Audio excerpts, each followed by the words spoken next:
জনবসতিপূর্ণ এলাকায় দলছুট দাঁতাল, সাতসাগলি বাগডোগরা ফয়রানি জ্যোতি দাঁতাল হাতি দেখতে পেয়ে আতঙ্ক ছড়িয়েছে গোটা এলাকাবাসীদের মধ্যে। ঘটনা বাগডোগরা টুকরিয়াঝাড় রেঞ্জ ও এলিফ্যান্ট স্কোয়াড ও বাগডোগরা থানার পুলিশ।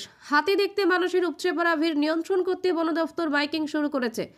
জানা গিয়েছে গভীর রাতে খাবারের খোঁজে জঙ্গল থেকে লোকালয়ে ঢুকে পড়ে হাতি। বন দফতর সূত্রে খবর, জনবসতিপূর্ণ এলাকা হওয়ায় নিরাপদে হাতিকে জঙ্গল ফেরানোর প্রক্রিয়া শুরু হয়েছে। ইতিমধ্যে গোটা এলাকা কর্ডন করে ঘেরা হয়েছে। তবে এই এলাকায় হাতি দেখতে পেয়ে আতঙ্কে এলাকাবাসীরা। আসলে ধান চারদিকেই কাটা হয়ে গেছে, সেই জন্য হাতি এখন জঙ্গল থেকে বাইরে বেরিয়ে এসে ফাঁকা ধান ক্ষেতের ভেতর দিয়ে চারদিকে ছড়িয়ে যাচ্ছে। তো আমরা গত 2 মাস ধরেই আমাদের যতদিনে ধানের সিজন চলেছে আমরা চেষ্টা করেছি হাতিকে জঙ্গলের ভিতরে যাতে আটকে রাখা যায়। বহুলাংশে সফল হয়েছি, কিন্তু আজকে একটি দাঁতাল হাতি টুকরিয়াঝাড় বা ইউসিসি জঙ্গল থেকে বার হয়ে ফয়রানিজোত এরিয়াতে, গোসাইপুরের ফয়রানিজোত এরিয়াতে স্ট্রে হয়ে গেছে। স্ট্রে হওয়ার সাথে সাথে আমরা সকাল থেকেই হাতিটির পিছনে আমাদের বিভিন্ন রেঞ্জ, একাধিক রেঞ্জ রয়েছে।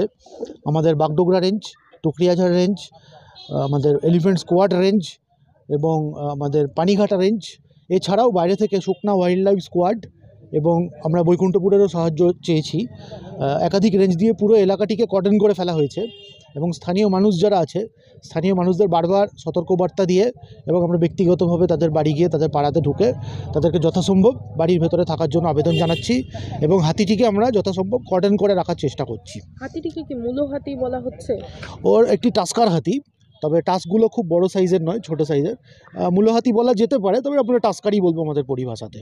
চারিদিকেই তো জনবসতি এলাকা রয়েছে, কিভাবে তাকে পুনরায় জঙ্গলে ফেরানো যাবে বলে মনে করেন? এটা আমরা দুভাবে ফেরাতে পারি। একটা হচ্ছে ট্র্যাঙ্কুলাইজ করে তাকে এখান থেকে সরিয়ে নিয়ে যেতে পারি, অথবা সে যদি এক জায়গায় স্থিরভাবে থাকে, কারোর কোনো ক্ষতি না করে, তাহলে সন্ধ্যার দিকে আমরা এখান থেকে তাকে জঙ্গলের দিকে গাইড করে ঠেলে আমাদের গাড়ি দিয়ে এবং স্টাফ দিয়ে গাইড করে জঙ্গলের দিকে নিয়ে যেতে পারি। এই দুটি পদ্ধতির মধ্যে যেটি উপযোগী মনে হবে আমরা সেটাই প্রয়োগ করব। পুলিশ প্রশাসন কি আমার সহযোগিতা চেয়েছেন আপনারা? আমরা এসডিও সাহেবের কাছে আবেদন করেছি, থানায় আবেদন করেছি। থানার থেকে পুলিশ এখানে অলরেডি চলে এসেছেন। বাগডোগরা থানার ওসি সাহেব নিজেই এখানে উপস্থিত আছেন। পুলিশও আমাদেরকে সহযোগিতা করছে যাতে আমরা এরিয়াটিকে শান্ত রাখতে পারি। কারো কি ক্ষয়ক্ষতি হয়েছে? এখনও পর্যন্ত কোনো ক্ষয়ক্ষতির খবর পাওয়া যায়নি। হাতিটি ঘোরাফেরা করছে, তবে তার মুভমেন্ট যেগুলো সেগুলো কন্ট্রোলের মধ্যেই আছে।